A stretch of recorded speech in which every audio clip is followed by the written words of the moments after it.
What would it be like if I could live alongside them? No cataclysm, no curse. Just a quiet life in a peaceful village. I was curious, even if that meant piecing together the version of myself that could have been. I know it sounds stupid. After all, my life ended a long time ago. Any chance at living was stripped away from me when I was 8 years old. Even the form you see before you was nothing but an invention based on my father's appearance.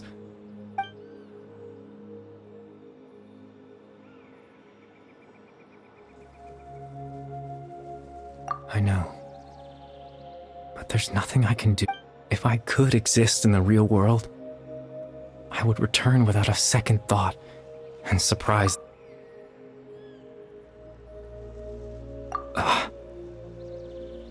I know.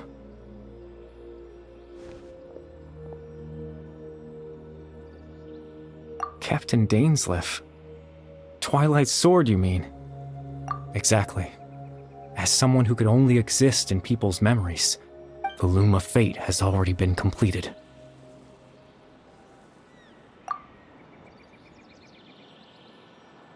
No need to worry about Captain Dainsleif. He's absolutely fine. The only reason he lost the eye was because I happened to guess exactly what he was planning. Captain Dainsleif has had the eye inside his body this whole time, hasn't he?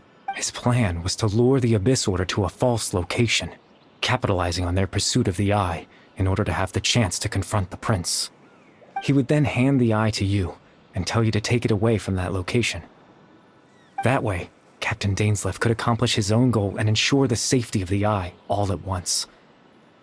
That's right, because in his mind, he had given it to you already.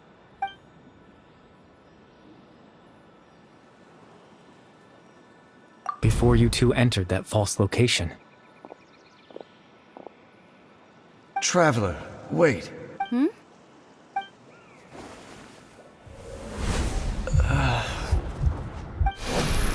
We've no time to lose. Let's head inside.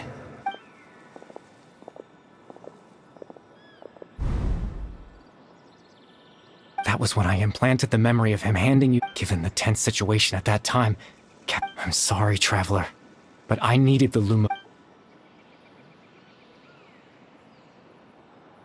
I promise I'm not trying to conceal any.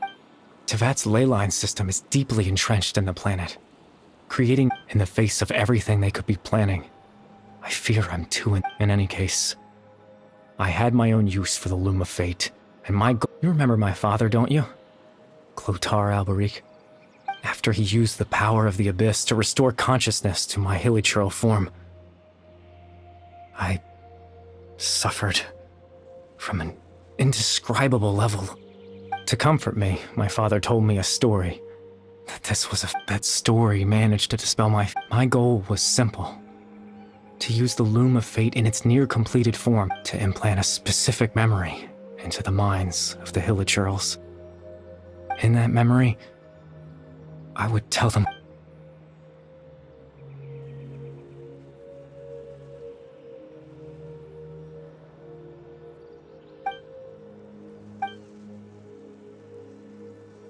I can't change the world. Not when I lost the very right to exist within it. Implanting those memories, that was the most worthwhile thing I could offer. All that's left of my existence is a wisp of residual consciousness tied to the loom of fate. In truth, that trace of my consciousness should have dissipated long ago. But now, the bedtime.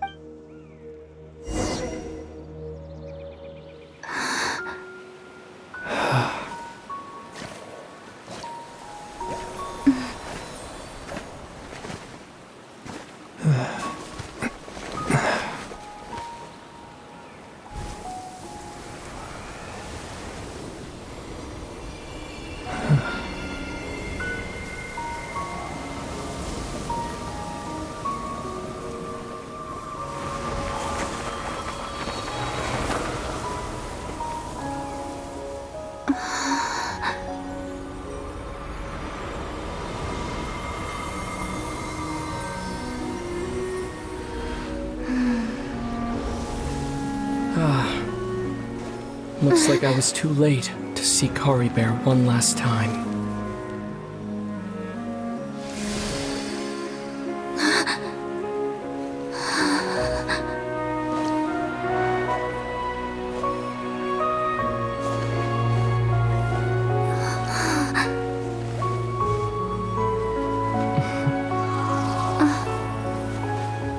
Caribert's consciousness is gone, and this space will soon disappear along with it. Neither of us belongs here. That's why we're not tangible. Were that not the case, I'd love to hug you too. Well, how about a conversation?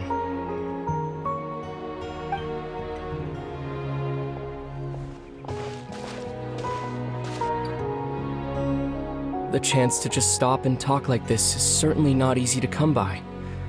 Wouldn't you agree? That battle earlier was tough. The one against Dane, I mean. I didn't expect that after everything, he would still hesitate to raise his sword against me.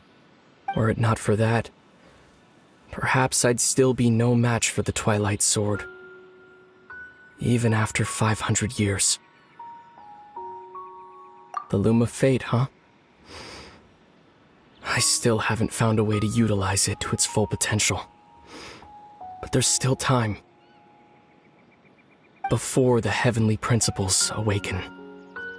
Yes, for 500 years now, ever since the cataclysm in Conria, there's been no sign of activity. Not long ago, you witnessed the Hydro Archon destroy her divine throne. Yes, such a flagrant disregard for the rules. And still Celestia took no action. I suppose that's proof enough of the Heavenly Principles situation. However, the Heavenly Principles will awaken. We just don't know when that will be. Or, but you could say that. Just look at Caribert. He was so pure and single-minded.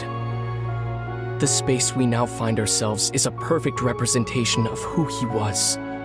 Even as a hilly churl, seeing the terrible sight within the mirror wasn't enough to taint his spirit. He brought comfort to the people of this world, even though he was denied the very right to be a part of it. So ask yourself this. Who was it that deprived him of that right to exist? Of course, that's only one example.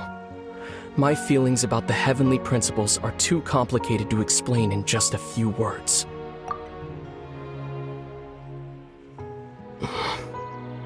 Lumine?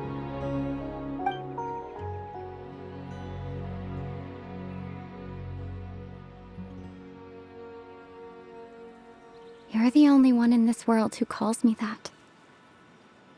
There's so much I wanted to ask you. But for some reason, I'm not interested in asking those questions right now. There's just one thing I have to ask. One thing I could never understand. Why?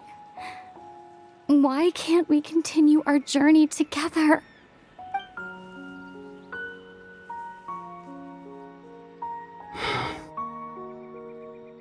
At the end of my journey, I arrived at a place known as the Sea of Flowers at the end. Do you remember? A long time ago, when we traveled between worlds together. You told me you wanted to find a place in the universe where that one flower was in full bloom. To have a place like that suddenly appear before me? Well, would you think of that as a coincidence? You mean? I miss you too, Lumine. But as this war continues to rage, and as I continue to seek that final answer, I don't even know how to face myself sometimes. Let alone my own sister. What's going on? This space has lost its tether. I doubt it'll be able to exist much longer. In fact, aside from our ability to physically interact with each other, there's something else you should know about this space. The With Caribert gone, we won't be able to remember anything that happened here. Everything in this space will be wiped from existence, including all memory of our reunion. You're only telling me this now?